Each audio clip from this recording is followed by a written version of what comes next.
Lecture 26 heading है प्रवाल भित्ति एवं इसके प्रकार, coral reef and its type.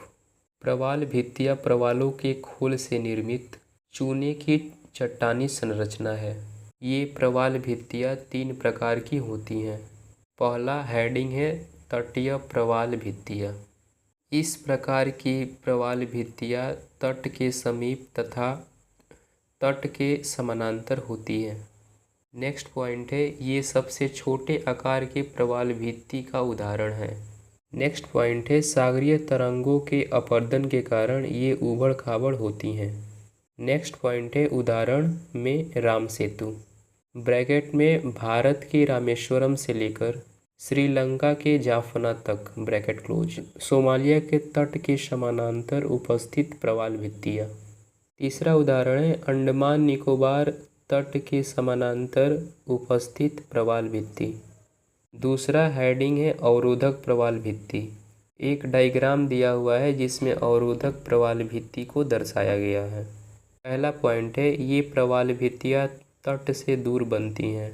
Next point है, तट एवं प्रवाल भित्ति के मध्य एक लैगून पाई जाती है जो कि खारे जल की झील का उदाहरण है। नेक्स्ट पॉइंट है, ये सबसे बड़ी प्रवाल भित्ति का उदाहरण है।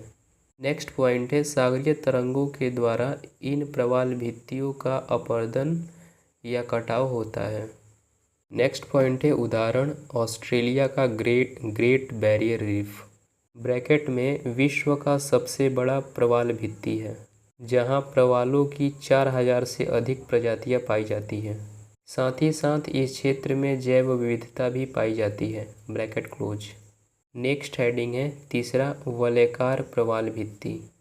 एक डायग्राम है जिसमें एक द्वीप का अवतलन हो रहा है, अर्थात द्वीप धीरे धीरे नीचे धंसता जा रहा है और इस धंसने के क्रम में द्वीप महासागरीय जल में धीरे धीरे डूब रहा है। डूबने से क्या होता है कि इसके चारों तरफ प्रवाल भित्तियों का निर्माण होता है जो कि वलयाकार में होता है।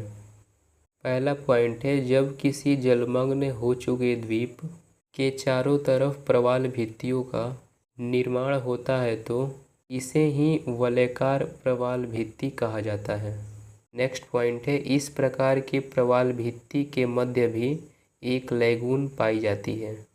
नेक्स्ट पॉइंट है, Maldives, Lakshadweep, Solomon, Marshall, Tuvalu, Funafuti इत्यादि वलयाकार प्रवाल भित्ति या एटॉल के उदाहरण हैं। नेक्स्ट हेडिंग है प्रवाल सामुद्रिक या सागरीय वर्षावन कहलाते हैं। कारण, पहला, सदाहरित वर्षावनों के समान प्रवाल की भी कई प्रजातियां पाई जाती है। दूसरा, प्रवाल वर्षावनों के समान ही अन्य प्रजाति के जंतुओं को भोजन तथा आवास प्रदान करते हैं। तीसरा, वर्षावनों के तरह ही प्रवाल भी अत्यंत सघन होते हैं।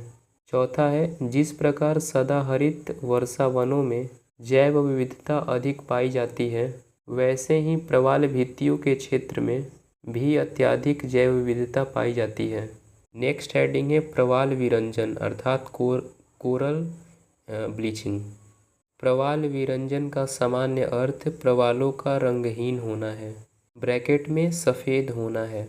वास्तव में जब किसी कारणवश जूजेंथली शैवाल रंगहीन या सफ़ेद हो जाते हैं तो प्रवाल इन शैवालों को बाहर फेंक देते हैं, जिसके कारण प्रवालों को भोजन की समस्या उत्पन्न होती है तथा प्रवाल मरने लगते हैं। यही घटना प्रवाल विरंजन कहलाती है। नेक्स्ट हेडिंग है प्रवाल विरंजन के कारण। पहला है तापमान में वृद्धि या कमी, ब्रैकेट में वैश्विक ऊष्मन या तथा वैश्विक शीतलन ब्रैकेट क्लोज। दूसरा है जलवायु परिवर्तन। तीसरा है समुद्री जल में प्रदूषण का बढ़ता स्तर। चौथा है सागरों में खनिजों का खनन। पांचवा है प्रवालों का खनन। छठा है नए नए जलीय मार्गों का निर्माण। सातवां है सागरीय जल में कीचड़ या अवसाद की मात्रा में वृद्धि। आठवां है सागरीय जल के लवणता में वृद्धि। अगला हेडिंग है प्रवालों का महत्व। पहला पॉइंट है प्रवाल फाउंडेशन प्रजाति के उदाहरण हैं। दूसरा, प्रवाल जैव विविधता के केंद्र होते हैं। तीसरा है प्रवाल तटीय क्षेत्रों को सागरीय तरंगों, लहरों तथा ऊंची ऊंची ज्वारों से रक्षा करते हैं। चौथा है मानव को सागरीय संसाधन उपलब्ध कराते हैं। पांचवा है प्रवालों से कैंसर, एड्स, हेपेटाइटिस बी जैसे लाइलाज बीमारियों के दवा बनाने हेतु अनुसंधान किया जा रहा है।